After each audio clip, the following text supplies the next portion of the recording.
Okay, we're continuing with the book review of The British Imagination by Peter Watson. And this will be like part 7 of this book review because I'm really reviewing a lot of English literature and English art.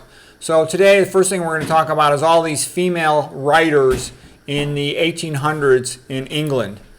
And the first one we're going to talk about is Charlotte Bronte, who wrote Jane Eyre. And now the Bronte family is one of the saddest stories in all of literature. The Bronte family in England is basically pretty much just like Edgar Allan Poe in America.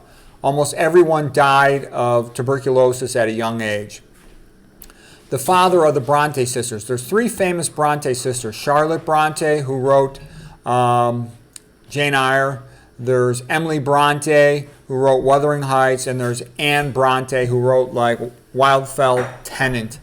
Okay, they were homeschooled. The father was an Irish priest. Their mother died at a young age, and almost all of them. They had 2 siblings that died at a young age from tuberculosis. Their brother died at a young age from tuberculosis, and then they all died from tuberculosis, or Charlotte died from complications of childbirth at 38. She's the long-lived one.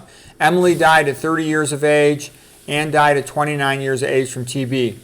So what's good about them is they were homeschooled, they read a lot, they had good conversations. The father was writing a sermon every week. He was an Irish priest. So they were constantly seeing that. A lot of really successful children come from parents where the father was a priest or a pastor, and they were homeschooled. Okay? And they would write stories and then act them out, have little plays. And they read everything. You let them pretty much read whatever they want. They even read Byron, who's kind of a crazy romanticism poet.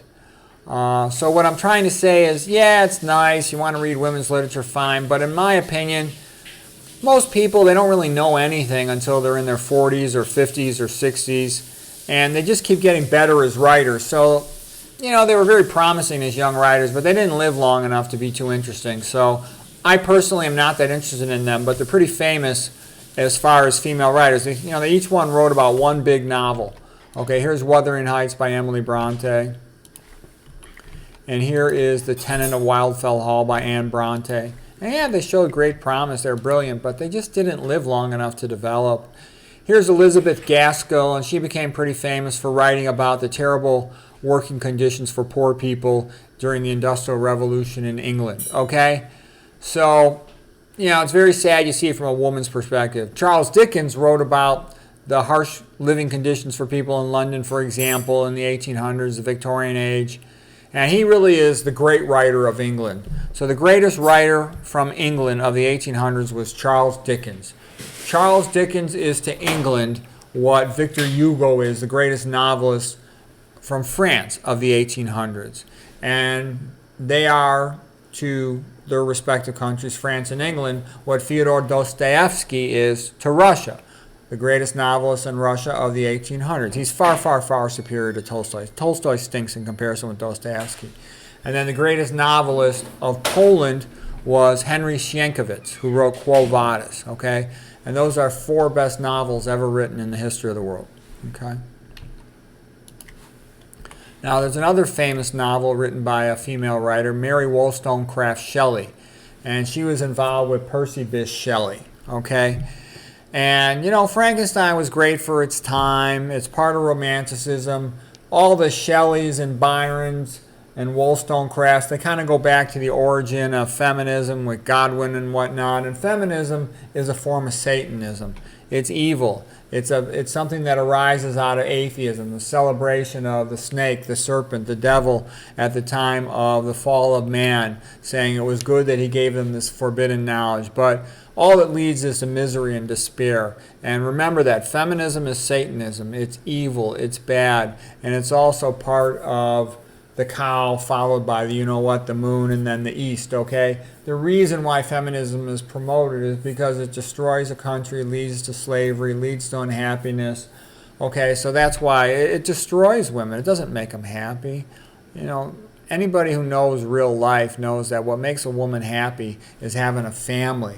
Every woman I know over in her 40s who's had kids and older, their kids were the joy of their life, not some stupid job where they could be fired tomorrow and no one really cares about them.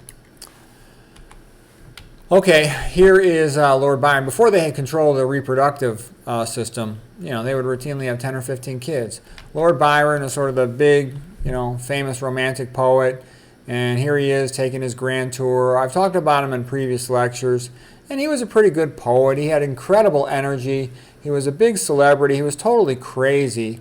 He was very promiscuous, sleeping all over the place, getting venereal diseases, kind of like a famous rapper of his time. And I do like the fact that he was brave and he supported the Greeks.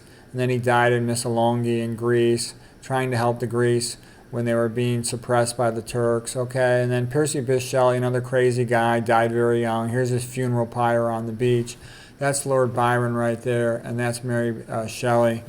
And then here's Jane Austen. And so I kind of went through those writers quick. I don't find them that particularly interesting. None of them has anything I think useful and meaningful to say. But they're interesting. Lord Byron was interesting for his energy. Jane Austen's book was pleasant, but it's kind of superficial. A woman who spends all her life in a country home in England, she just doesn't have that much to say to me. They're basically trying to auction themselves to the highest bidder for marriage.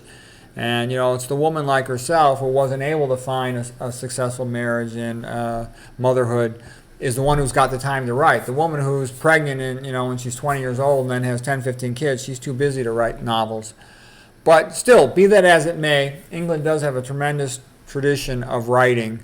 And we're kind of going through it to get all this stuff established because it factors into the cultural influences and the artistic influences for the painting.